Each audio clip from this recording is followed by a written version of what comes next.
Welcome to Paula Talks channel. So, have you ever bought something and then maybe an hour later you stop and think, wait, why did I just do that? We all like to believe we're the captains of our own ship, in total control of our choices. But what if I told you there's an unseen puppeteer pulling subtle strings, guiding your hand every single time you hit add to cart? Let's just start with this one number because it's pretty mind-blowing. According to research out of Harvard, a whopping 95% of our purchasing decisions, they happen in our subconscious mind. Yeah, you heard that right. Almost all the things we choose to buy are driven by gut feelings and instincts we're not even consciously aware of. Which, of course, leads to the big question. If our logical, conscious brain is only making 5% of the calls, who or what is steering the other 95%? Well, this is exactly where the psychology of marketing gets so fascinating. You see, for years and years, marketers have been studying the way our brains are wired. They know that our decisions are often less about spreadsheets and logic and way more about these deep-seated mental patterns. And over time, they've built this powerful toolkit that's designed to speak directly to those subconscious drivers. Now, the secret ingredient in this toolkit is something called cognitive biases.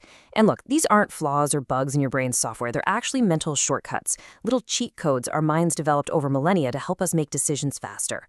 The idea here isn't necessarily to trick you, but to make a brand's message just click with the way your mind is already working. All right, so let's pull back the curtain on the first batch of tricks. This is all about shaping how you perceive value, long before your rational brain even gets a say in the matter. First up is the anchoring bias. This is our brain's habit of grabbing on to the very first piece of information it gets, the anchor, and using that as a reference point for everything that follows. It sets the baseline, you know? And you can see just how powerful this is. If I show you a price of $100 first, then $75 feels like a steal. You feel like you're winning. But if I start by showing you a price of $60, that exact same $75 price tag suddenly feels way too expensive, like a total ripoff. The product didn't change at all, but the anchor, that first number, changed everything. And then there's a clever little trick called the decoy effect. Take a look at this classic movie theater menu. Who on earth buys the medium popcorn for $6.50?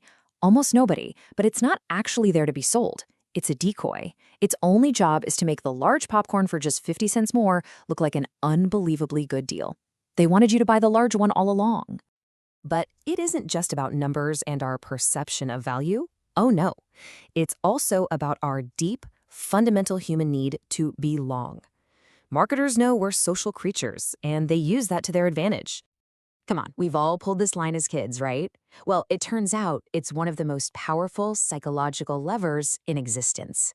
This one little phrase perfectly captures the idea of social proof. So, what is social proof? At its core, it's pretty simple. When we're not sure what to do, we look at what other people are doing and assume that's the right thing. It's a survival instinct, really. If everyone around you starts running, you don't stop to ask questions, you just run. In marketing, this means if a ton of people are buying a product, our brain goes, well, it must be good.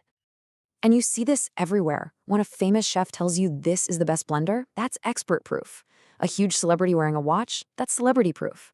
All those 5-star reviews on Amazon, that's user proof.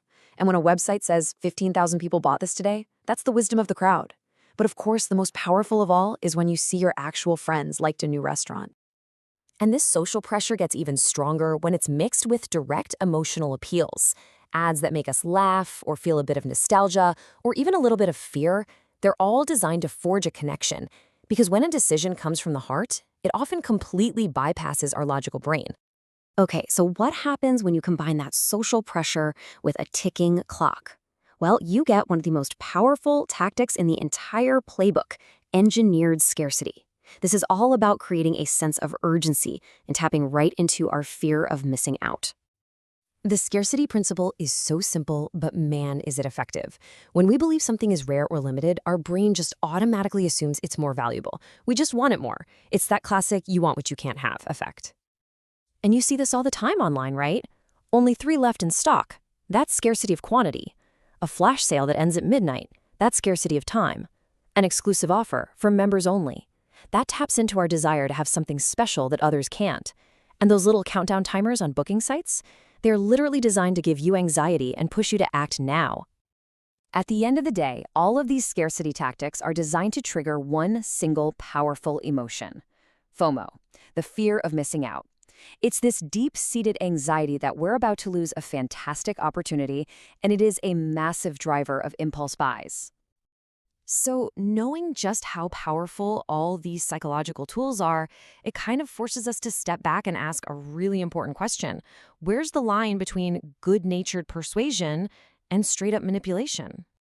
I mean, is it fair to use these built-in glitches in our thinking to guide us toward a choice, or does it cross a line into exploiting our subconscious for a quick buck?